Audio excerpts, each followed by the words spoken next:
So let's just make it clear from the off, you all know this if you watch my content anyway, I really like heel John Cena, so don't be surprised with anything you're about to hear. But WWE Backlash 2025 is in the books, and listen, we'll call it a B pay-per-view because that's the term that we've all come up with, and in terms of a B pay-per-view, I thought it was pretty good. It was so easy to watch, it was really entertaining in places, and now we'll never talk about it again. Now, some people are like, well, everything must be the greatest thing we've ever seen in our life. And in one respect, I think that's great. You have set the bar right up here, and when you get those results, getting all-timer stuff. So I can understand why you'd want that. But to me, obviously, the ups and downs guy, check it out over on What Culture right now, give them a subscribe. You have to have ups and downs. This one wasn't even a down. But to truly enjoy the all-timers, like, I don't know, WrestleMania 38 or 39, whichever one it was, that was excellent, you need to have sort of like middle-of-the-road ones. But this is the thing, right? I wouldn't even call Backlash middle of the road. It was just, what do we do with our entertainment time? We try and be distracted. We try and forget about the world's problems. And that's what Backlash did. It zoomed on by, once again, it won't last long in the memories, and now we can move on to whatever is next. I don't have a problem with that, especially because it's like 3 weeks after WrestleMania. But we are going to go through it. We are going to talk about the nitty-gritty, starting with the first match, LA Knight versus Drew McIntyre versus Jacob Fatu versus Damian Priest for the US title. And they just had a good multi-man match, right? But I guess the cool thing about this is we did add plenty of story. Like Drew McIntyre and Damian Priest almost died, or at least Drew did. They did that spot where they fought into the crowd and they climbed up on a box-like structure, and Damian Priest gave him the big finisher chokeslam through some tables. Drew's head, when I watched it, I was like, man, that hit the floor. It looked horrendous, and then apparently it did hit the floor, but he's okay. I hope that's not a WWE okay, and it's a real okay, because, I mean, I'm not trying to be silly Billy here, but, you know, you can have serious damage from that. It can kill people if you suffer too bad a blow to the head, so genuinely, really scary, and hope he's all right. But then right after that, who debuts? Jeff Cobb. I've already had people messaging me going, who's Jeff Cobb? You don't need to know who Jeff Cobb is, right? I'm not a gateway wrestling fan. You know people who you know,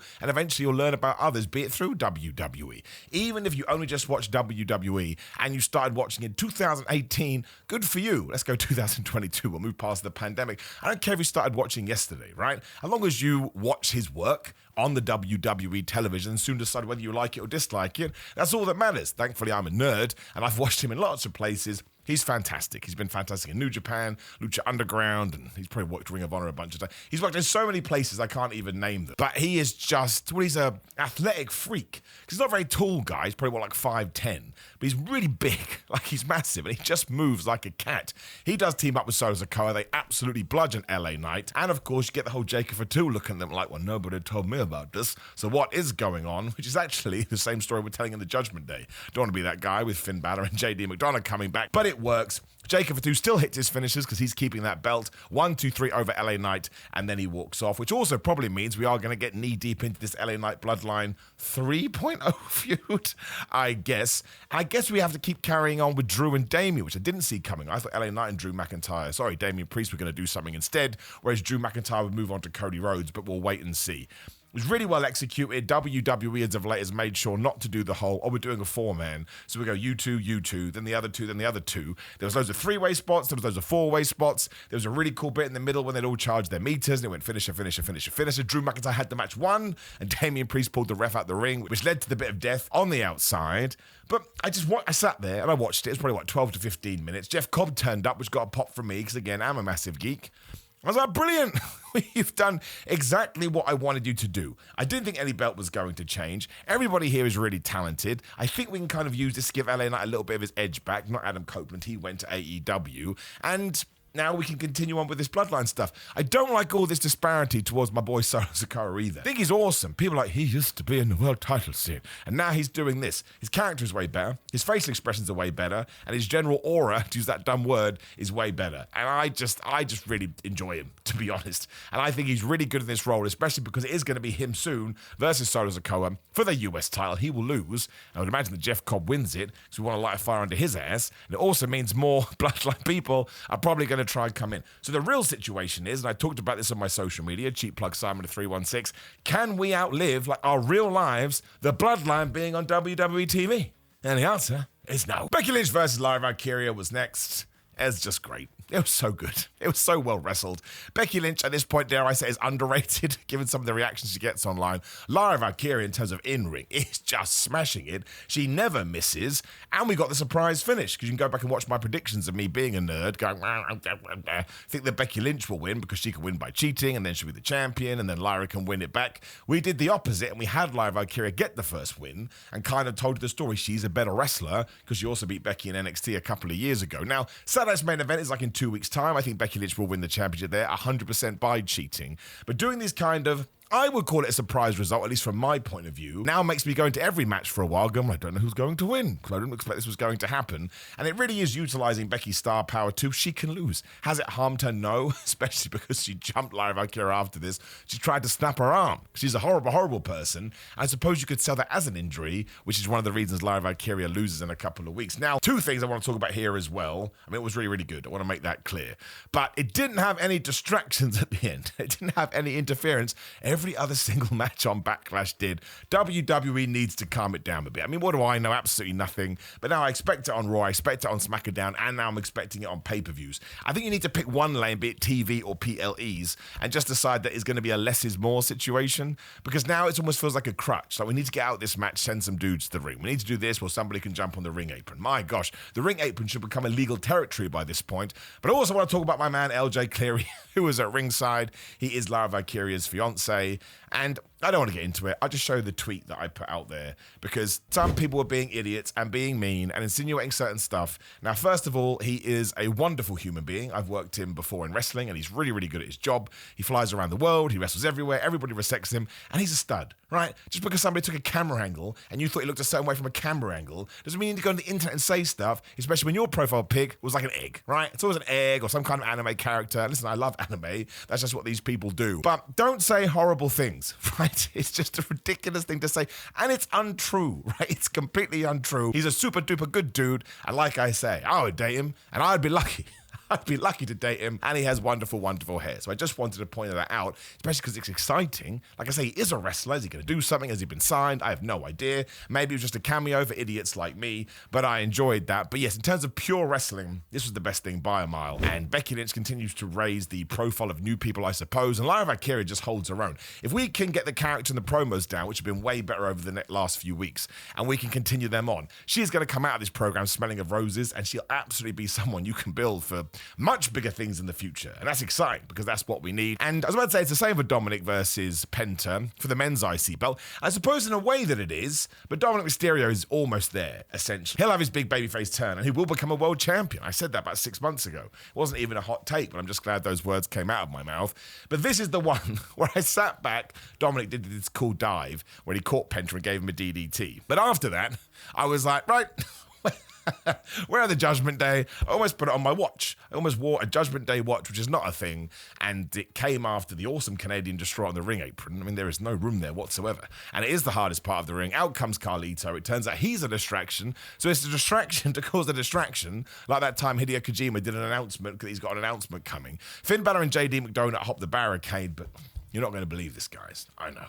Finn Balor took too long. He hesitated. The referee caught them and said, I'm sorry, Judgment Day, you need to go to the back. Now, I'm not saying Finn Balor did this on purpose, but I'm absolutely saying he did it on purpose. So at least we use the distraction here to build into the story. Finn then jumps on the ring apron, because, again, he doesn't want his ruse to be out there properly. Not the game by Ubisoft. El Grande Americano appears from the other side of the ring. So that's 3 parts. Penta's on the top. He got headbutted with a loaded mask. Dominic Mysterio hits the splash of the frogs. 1, 2, 3. And I mean, in many ways, this was kind of, well, it is the Judgment Day story, the Bloodline story in many ways, because Dominic won after everybody else cheated, but we still like Dominic, even though he's a heel. So he really is mirroring Jacob Fatu. We probably need to kind of stop doing that as well, because there are a lot of parallels. There was loads on WrestleMania as well, also involving Dominic Mysterio. But he's so over, and people are so happy, although conflicted here, because they're like, we don't like the Judgment Day, but Dominic, we do like you. We don't know what to do. But that works, right? Not everything has to be shades of grey. But what do we do with the Finn-Dominic match now? One of them has to be a babyface and one that has to be a heel. At first, I assumed that Finn Balor would be the babyface and Dominic would be the heel. Now I don't know whether you can pull that off. I think you just need to throw them both into the ether and let the fans decide. But if Finn Balor is going to be the bad guy, does he now to retake over the Judgment Day? I don't know. Dominic also did the Oblivion here, which I liked. It wasn't the best version of it, but who cares? So it's just one of those things where I mean, obviously we're going to do El Grande Americano versus Penta, but Phoenix is kind of tied up in that as well. The Lucha Brothers are coming essentially. This probably ends Penta's quest for the IC title. I imagine Finn Balor will be next, or maybe we hold off on that and do somebody else first, but we should probably get to it for sure. Once again, I keep saying this, we will never have a discussion about it unless it comes up for some reason when we are saying, man, do you remember that time Dominic Mysterio did a thing at Backlash, then he main evented WrestleMania 42? But I don't need everything to be a life-changing event, a seismic event that makes me rethink and question my time on this earth because I'm not doing enough. It can just be something dumb or something fun or something easy or something shallow, not that this was, because as long as you're entertained by it, they did a good job.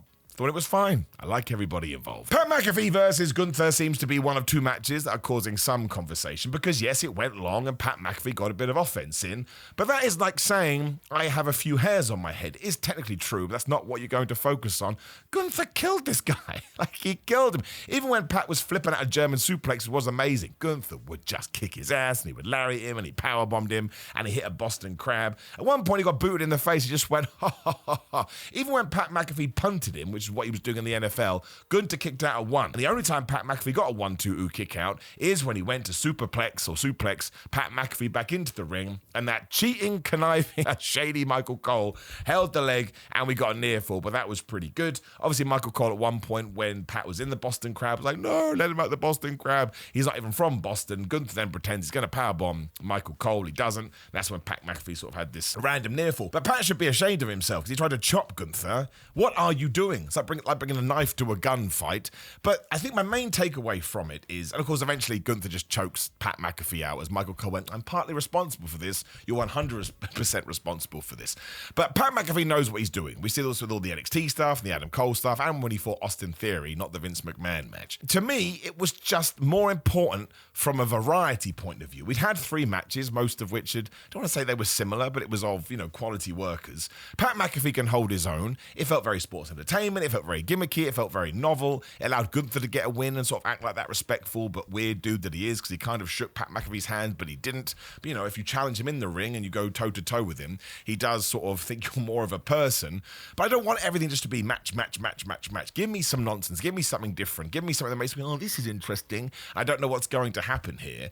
So the people that say they don't want goofiness in wrestling or they don't want comedy in wrestling would be awful without that. And wrestling is a creative endeavor at the end of the day. It's more creative than it is competitive. So we should always be coming up with these ideas and these stories, and you want to base it in the reality, much like Christopher Nolan's Batman series or the Dark Knight series, but be fantastical with it and allow there to be a few things that are just a bit strange, and that's what I thought this was. Pat McAfee holds his own. Michael Cole got a massive pop, which means we've done that right, and Gunther is just... he's one of the MVPs of WWE at the moment. He's got the old school style. He's got the presence. You believe everything he does. And he did take most of this match. It's not like he was ever in jeopardy or was he ever struggling. As soon as he did lock on that choke, everybody knew that was the end. And there were some pretty brutal strikes during this too. So I'm kind of amazed it sparked as much conversation as it has. I hope WWE does more of these kind of things. I think because Triple H likes to book 5 pay-per-view cards for his pay-per-views, sometimes you can't fit these in because we do have serious feud and we have a title match, we have a main event that has to do this. I want more absolutely crazy stuff, which is why I'm very excited about R-Truth versus John Cena on Saturday's main event, but we'll get there in just a few seconds. So absolutely what these kind of shows need. Don't do it less, do it more. We did pit Pat McAfee and not Michael Cole. Michael Cole would have been way too much. And now I can only assume that Goldberg is next, or SummerSlam, or I think there's a Saturday's main event in Georgia. I may be making that up. I think I saw something when I was just sort of scooting around. And there, you can do the last match. And I don't mind Gunther versus Goldberg either, because Gunther will win. Use this as our template. We can do that again. Obviously, Gunther will be way more 50-50 with Goldberg, but Gunther being the guy to retire Goldberg, he can ride that for ages. For many people, Goldberg is still this huge, massive star. No issues with this. I thought great performances all around. Wade Barrett, when he had to carry the commentary by himself. Ideally now I'd like Michael Cole and Wade Barrett. No, because I like him with Joe Tessitore too. Let's just use Wade Barrett more, is what I'm saying. No notes. Genuinely, really well done, really well executed. Thought it was very fun. When we got to our main event, WWE title, John Cena versus Randy Orton, I have seen mixed things about this. A lot of people are saying it's better than I expected. A lot of people saying smoke and mirrors. Some people are like, it's the worst thing I've ever seen in my life. I want to throw up in my mouth and kind of fall on the floor, which you're allowed to do, by the way. You're allowed to hate it. I'm not saying that. But I love heel John Cena. He's Thanos to me. He does these crazy facial expressions, but then we'll have a breakdown, like emotionally. He doesn't think that he should be doing this. Randy Orton was so damn over, which got that dynamic, good guy Randy versus bad guy John. John Cena tried to bail after a shoulder tackle. and they got punched 10 times in the head like it was 1986. They wrestled for a little bit. We got all the AAs, we got all the RKOs. Essentially, Randy Orton would kick out of AAs like it was nothing, but every time he hit an RKO, there was some kind of shenanigans. Like, they took the ref out around about 72,967 times. And on one of them, there was no ref, right? And Randy Orton had thrown John Cena through 2 tables. The referee only started running when Randy Orton made the pin. So what are you doing? Get out there before all of that, and now Randy would be the champion. He had that visual pin for around about 1, 2, 3, 4, 5, 6, 7, 8, 9. So again, it was all the stuff we've done before. It was wrestling tropes. We'll use smoke and mirrors again. It was everything you could do to kind of stop whatever that reaction was after the WrestleMania 41 main event. And it was just a roller coaster. We even sent Nick Aldis and the Goon Squad out there so they could go RKO, RKO, RKO, RKO, RKO, RKO. I think there was 7. Jamie Noble took one and flopped around like a fish. Nick Aldis to learn to not be that close. He should find himself this time. It's like, bro, you haven't learned. You haven't figured this out. But of course, R-Truth is the last guy to come out. Throughout the whole thing, Randy Orton has threatened to punt John Cena.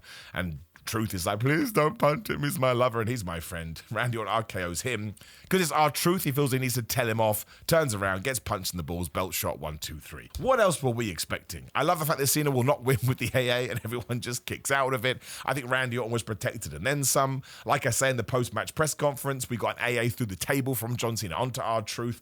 Some people are like, I can't believe we're doing the R-Truth match. WWE laid that out weeks ago. On SmackDown, he was there with a big old sign. Like, I'm not saying you cannot be like, this is awful and not what I want. But some people are surprised. I cannot believe they're going in this direction. They flagpolled it. They literally couldn't have made it more transparent. And if we are going to do this kind of stuff, given that R-Truth is beloved and R-Truth isn't featured enough, how can you not do the John Cena match? Especially on a Saturday night's main event, we're also getting Logan Paul versus Jey Uso. That can just be the nonsense card. It's free on TV. It's extra programming. I was super happy when they did do that. And I just thought this match was a hoot. You can call it nonsense and an overbooked mess. Who doesn't want an overbooked mess now and then? There is a skill to booking an overbooked mess. WCW in 2000 was an overbooked mess, but they couldn't pull it off. This was just, well, smart in many ways. And we'll do the finishers. We'll make sure there's a bunch of tables that we can use. We'll throw out some other people, so that kind of creates momentum and movement when we don't have much otherwise. And John Cena's just an awful person who also then has mental breakdowns because emotionally he can't handle it. He cut a promo after 2. I'm the real world champion. I've got no challenges. I've got no competition. CM Punk did a social media post saying something like, you're the champion for now. So that has to be Money in the Bank. And the other reason I like that, this is a nostalgia tour properly. Because before John Cena entered a world with CM Punk, I think there was a June main event or June pay-per-view where he took on R-Truth, when R-Truth was like super serious heel and teaming with The Miz. And then I'm pretty sure the Punk feud started after that. So if you're able to kind of ape that kind of stuff, it's good for us because, again, everyone likes nostalgia. And if you're brand new, you have no idea anyway, and you're out there Googling who Jeff Cobb is. So I don't know what else we could have done here. I'm massively intrigued to see what Randy Orton is going to do, because he can walk out on SmackDown and go, round 2, please. That was an absolute farce. And I enjoyed everybody getting in the ring and all the madness and all the nonsense. There's probably some other stuff that I'm forgetting. I just love bad guy John Cena. A lot of people are saying it's disappointing and we haven't hit the nail on the head, and I'm not going to take that away from you. But he's so cartoony and he's so comical and he makes me so happy. I can't complain about bad guy John Cena. And Randy Orton has now arrived at his level. I mean, he was there before, but now we know he's beloved. Everybody thinks he's great because he's not a traditional babyface. When John Cena poked him in the eye, poked him right back. And Wade Barrett again on commentary was just awesome. Just going, by the way, he will not play by the rules. We've seen that time and time again. So I thought it was really nice seeing them go at it one last time. They should never do it again. Leave it there. You could, maybe you could do it one last time, but then you'd have to have a more sort of specific end. I don't think we should do that. I think we should leave it with shenanigans. And somewhere, I think, announced that there is a Saturday night's main event in Boston on December the 14th or something, which will be the place of John Cena's last match. It makes sense. That's his hometown. So there's lots to look forward to. There's actually too many pay-per-views over the next few months, because you've got like the Saturday night's main event, and then there's something else, then there's a SummerSlam, there's a Clash in Paris. It's going to be a little bit of a rickety-rockety road, and we probably need to turn it down. I didn't even mention Money in the Bank, but we'll enjoy it as best as we can. And that's why we need more stuff like this. I don't know what the equivalent to Pat McAfee versus Gunther is, but make sure you get more of them done. Maybe John Cena versus R-Truth. And if John Cena is going to be the champion for a while, this is the template. So silly, so over the top, so wonderful. And I understand you don't agree because maybe you're expecting the John Cena from 10 years ago, but it's 2025. So I'm going to take things every day as they come. Wonderful. Loved it, genuinely. So yeah, apart from all the distractions and interferences, which again feel like a crutch, I have no real problem with Backlash other than the fact it won't last long in the memory. But I don't last long in the memory couple of thumbs. Now, the more important thing is that you let me know about all this in the comments below when you are down there. Like the video, share the video, and please do subscribe and hit the notification bell. And again, if you want to hear what I think about John Cena, what he did on SmackDown, which is also a love-in, I'd click the video. Otherwise, my friends, please do go to grillermind.com/Simon. You get Simon, get 10% off. These are the best supplements. I promise you they will work. Simon316 on social media. Simon Miller on Cameo, and Cameos are now officially super cheap. You should be able to get them for around about $10, if not less. The prices fluctuate a bit, but not. I want to do as many as possible because I find them fun. Simon J. Miller on TikTok for stupid skits. ProWrestlingTees.com/Simon Miller. Simon.BigCartel.com for teas. But looking, it's Sunday if you're watching this day one. I appreciate you staying with me. Go and enjoy the sun or the cold weather, depending where you are, and I'll see you next week.